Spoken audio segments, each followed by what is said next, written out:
In the early 1700s, America was simply a collection of 13 independent British colonies. Into this world, on January 17, 1706, was born Benjamin Franklin, destined to become one of the most recognized Americans of his era. His life would span over 80 years and witness the birth of a new nation. Josiah and Abiah Franklin, Josiah's second wife, lived in a small house in Boston. Benjamin was the 15th of 17 Franklin children. In his famous autobiography, Franklin described his father as an ingenious man who showed talent at drawing and music in addition to great mechanical ability. Franklin remembered his father as a wise man. He wrote, "His great excellence lay in sound understanding and solid judgment in prudential matters, both in private and public affairs." It was in this image that young Franklin would craft his own talents. Young Benjamin's formal schooling lasted only 2 years. He started grammar school at the age of 8, but soon his father needed Ben's help in the family candle-making business. Benjamin was a bright student and dreaded the work he was required to do in his father's shop. For 2 tedious years, Ben worked for his father. Meanwhile, he daydreamed of setting off for sea. Fearing that Ben just might choose the sea, his father apprenticed Ben at the age of 12 to older brother James, a Boston printer. Young Franklin immediately liked his new position and quickly decided to become a skilled printer. In his new job, he read during every spare moment and taught himself to be an excellent writer. When Ben was 15, brother James started the New England Courant, only the 4th newspaper to be published in the colonies. While many of James' friends wrote for the Courant, James refused to print anything written by Ben, saying he was too young. Ben had been diligent in his self-studies of writing and debate. James's refusal to allow him to contribute to the newspaper only challenged Benjamin. Under the pen name Silence Dogood, he anonymously submitted letters to the New England Courant. Unaware of the author's identity, James printed the letters. Readers, including James, enjoyed the humor and intelligence of the letters. He poked fun at everyday topics: women's fashions, poetry, courtship, clergy, and politicians.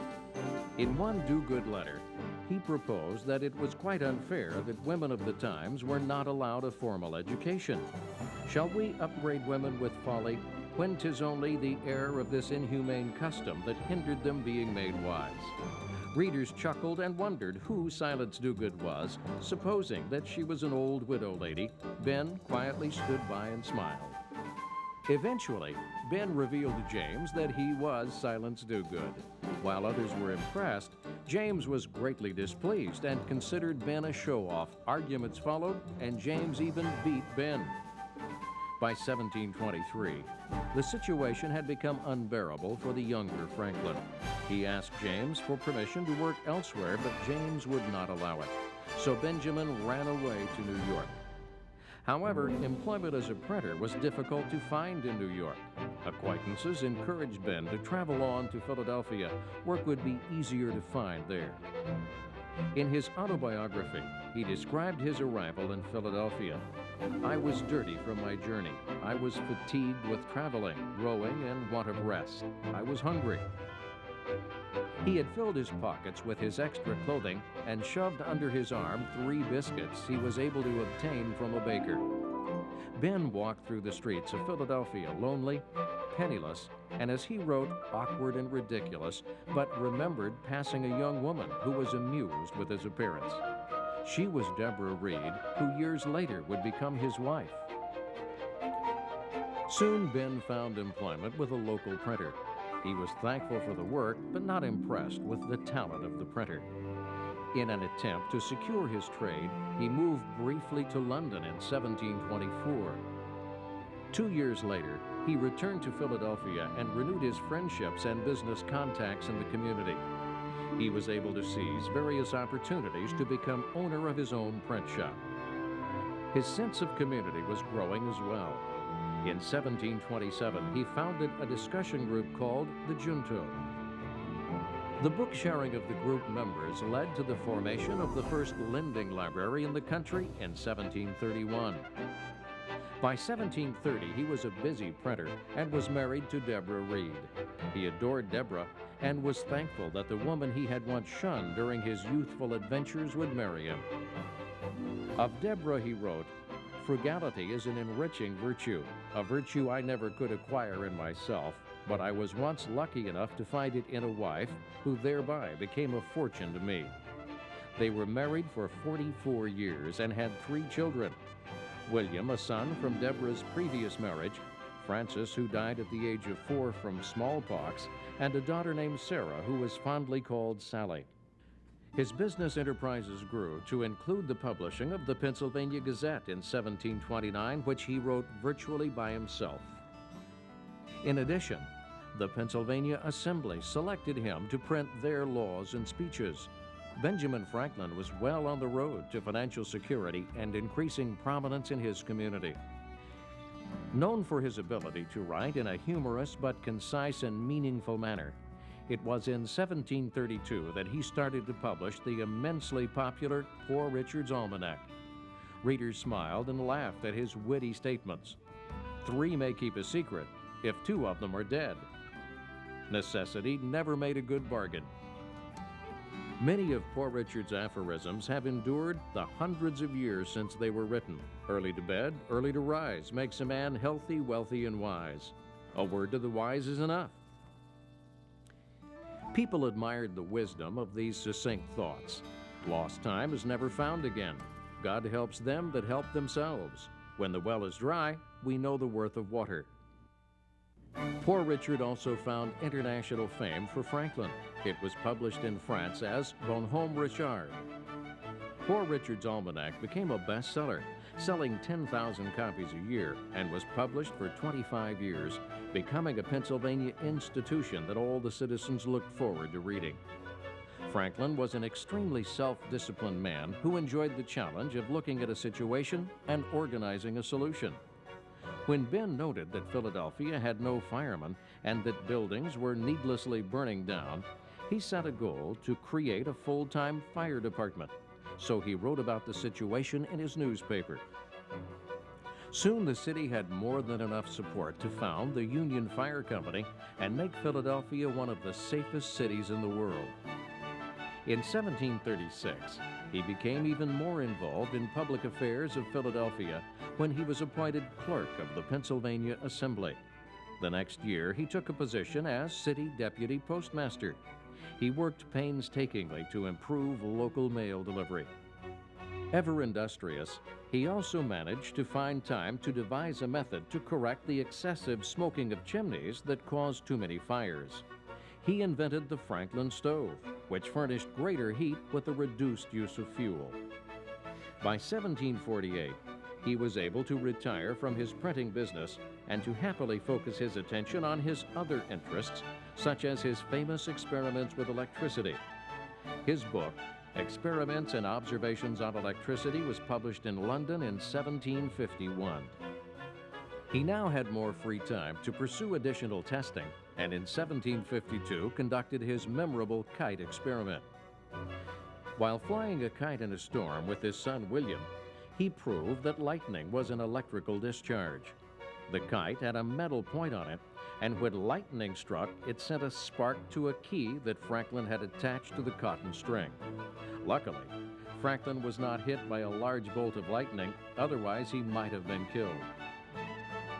Franklin further noted that lightning often hit houses, causing a fire. Through his experiments, he invented the lightning rod to attract and absorb the electrical shocks. He also spent time studying the cause of many aspects of nature and its laws: the aurora borealis, whirlwinds and thunderstorms, the direction of rivers and tides, magnetism, and the theory of earthquakes. The world embraced Benjamin Franklin as a first-class scientist and inventor, but he also was becoming an important public servant. By 1751, he had been instrumental in the formation of an academy that eventually became the University of Pennsylvania. In 1753, he was promoted to deputy postmaster of all the colonies. With his attention, the Postal Department increased efficiency and profitability. Mail and newspapers began to move between the colonies faster than ever before. Suddenly, the colonists were better informed about each other's issues and lives. In 1754, Franklin returned to political life. He was in favor of a colonial union against the French and the Indians, and had even published a cartoon in his Pennsylvania Gazette to demonstrate his opinion: join or die. In his autobiography he wrote, in 1754, war with France being again apprehended, a Congress of Commissioners from different colonies was to be assembled at Albany. In reaction to the French and Indian Wars, British officials called this meeting named the Albany Congress. Franklin and other representatives met in Albany to discuss relations with the Iroquois Indians. Franklin believed that cooperation between the colonies was critical and used the meeting to present a plan for a colonial union. His so-called Albany Plan outlined a council with representatives and a leader to be appointed by the King of England. It was a bold move, but failed to gain overwhelming support. Franklin was clearly a forward-thinking figure. Unprecedented cooperation between the colonies was becoming evident as a result of the French and Indian War. Beginning in 1757, Franklin served as a diplomat to England. His stay lasted 5 years, during which he had leisure time to pursue his experiments and to travel. He returned to America from 1762 to 1764. In 1765, he was elected to return to England to petition for a new colonial government. The sentiment of the time did not involve a desire for American independence. In fact, Franklin would remain loyal to England almost up to the day before the American Revolution began.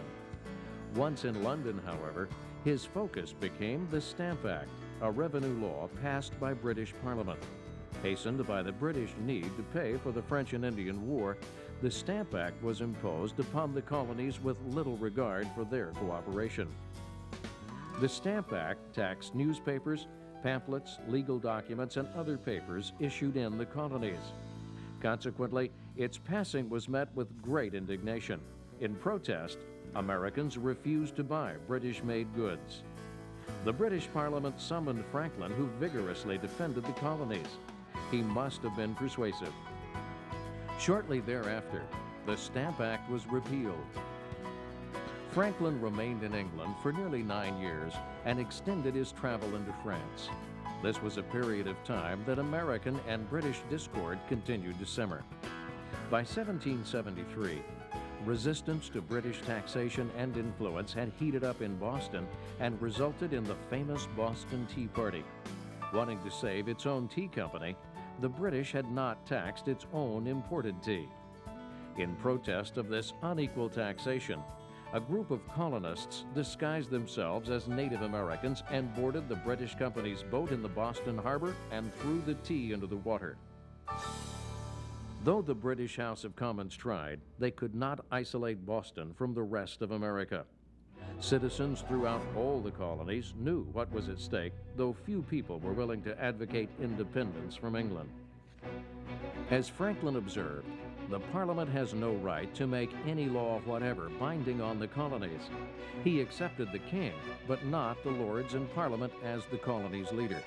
However, the British were not inclined to accept this compromise. Rule of colonial America was to include both the king and Parliament. In January 1774, Franklin was still hopeful until he was summoned to a chamber in Parliament and subjected to a one-sided berating by the British Solicitor General in front of many onlookers. Franklin remained silent the entire time as he was verbally attacked.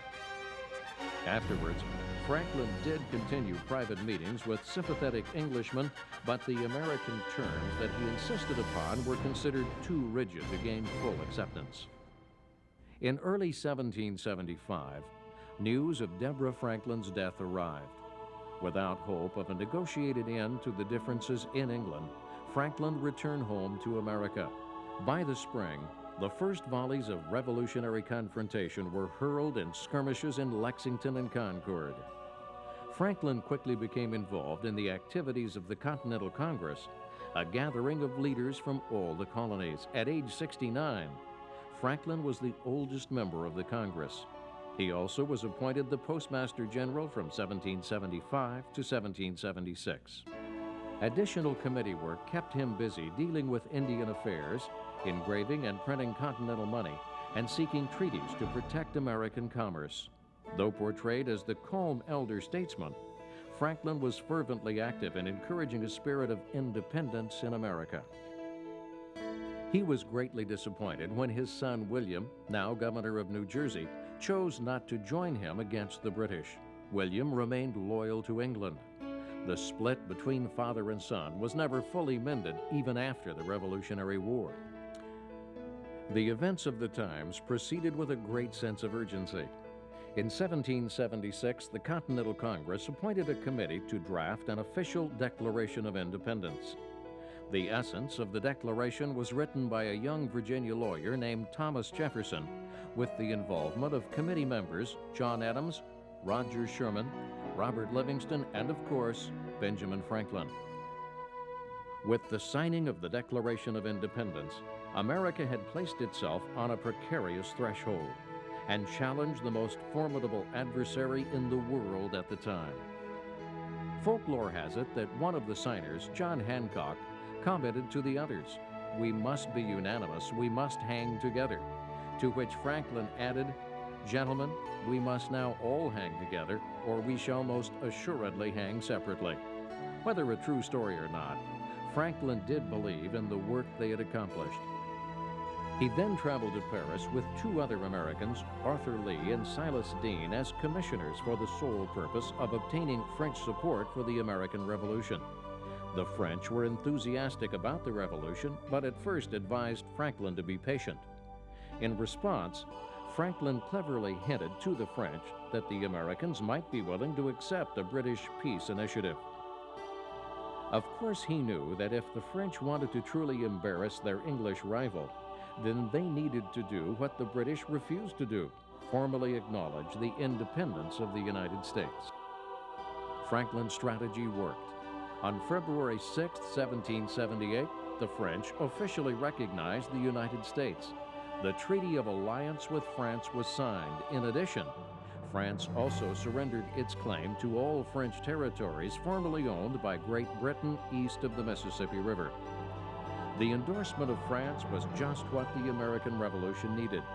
Franklin was appointed minister to France, where he was quite popular.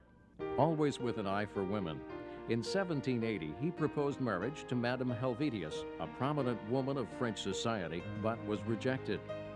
About the same time, he submitted his resignation to Congress, but this too was rejected, and Congress appointed him to a peace commission. On October 19, 1781, the British surrendered at Yorktown, Virginia, and Franklin, John Adams, and John Jay negotiated a peace treaty with England. Finally, on September 3, 1783, the final peace treaty was signed.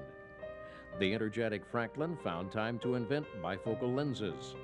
Bifocal lenses were able to give the wearer correction for two distinct distances in the same lens. He also found time to negotiate treaties with other European countries and solidify America's political image in the eyes of the world.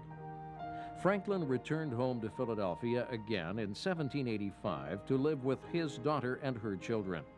He was now 79 years old, world famous, with a list of accomplishments and experiences that few others could fully imagine. But his contributions were far from over. In May 1787, 55 delegates convened for the Constitutional Convention. Those in attendance were generally united in the belief that a stronger national government was important to the success of the United States. The gathering included such illustrious leaders as George Washington, James Madison, George Mason, Alexander Hamilton, and Benjamin Franklin. The meeting proceeded in complete secrecy and began to shape the structure for America's new government. Franklin was clearly the wise elder statesman in attendance.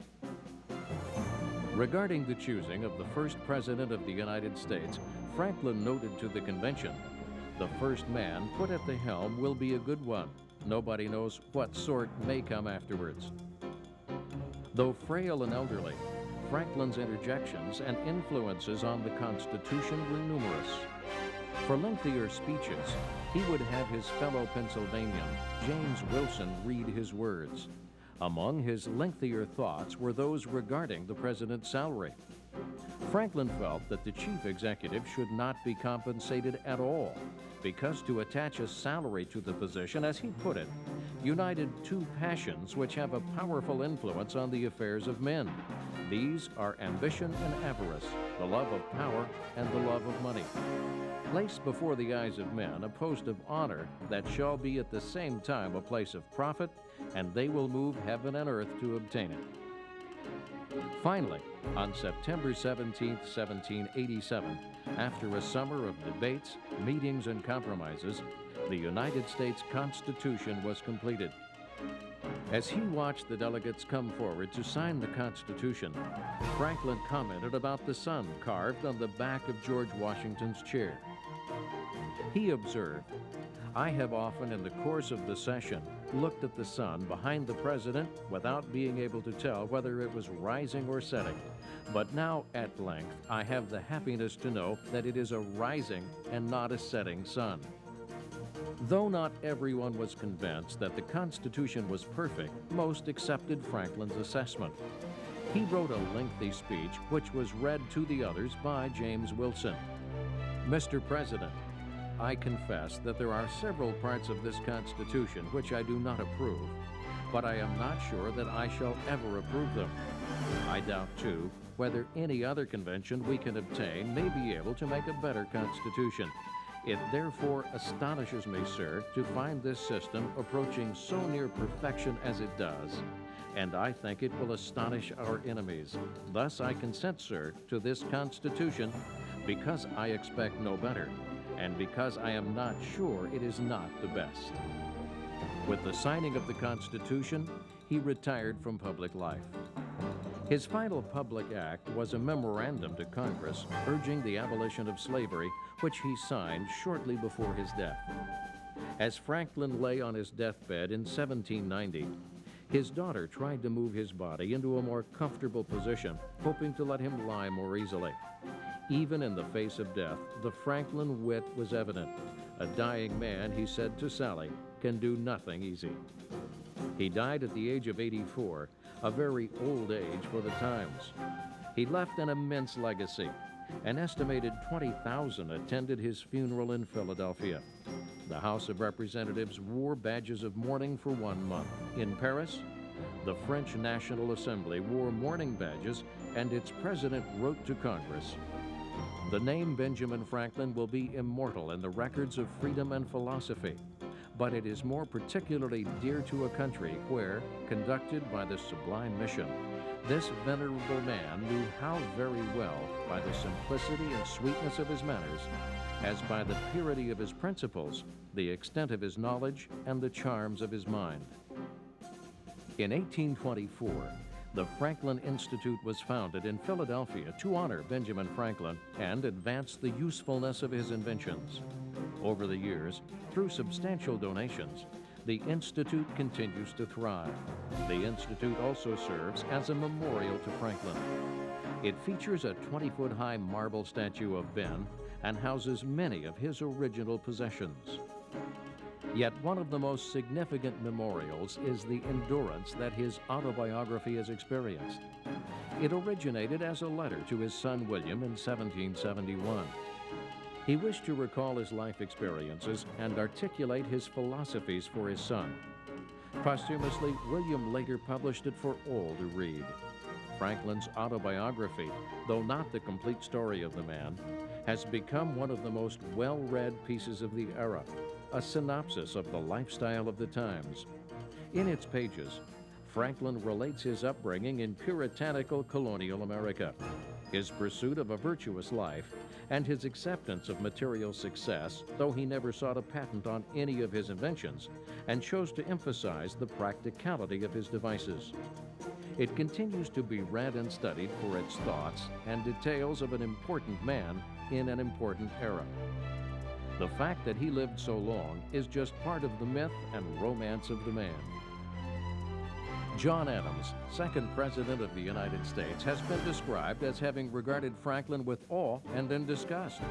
Franklin could anger him, but ultimately, he grudgingly came to admire the man, a man who was a printer and a newspaperman, a scientist and an inventor, a philosopher, a politician, and a diplomat.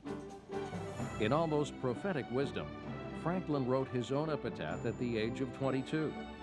The body of Benjamin Franklin, printer, like the cover of an old book, its contents torn out and stripped of its lettering and gilding, lies here, food for worms, but the work shall not be lost, for it will, as he believed, appear once more in a new and more elegant edition, revised and corrected and amended by the author.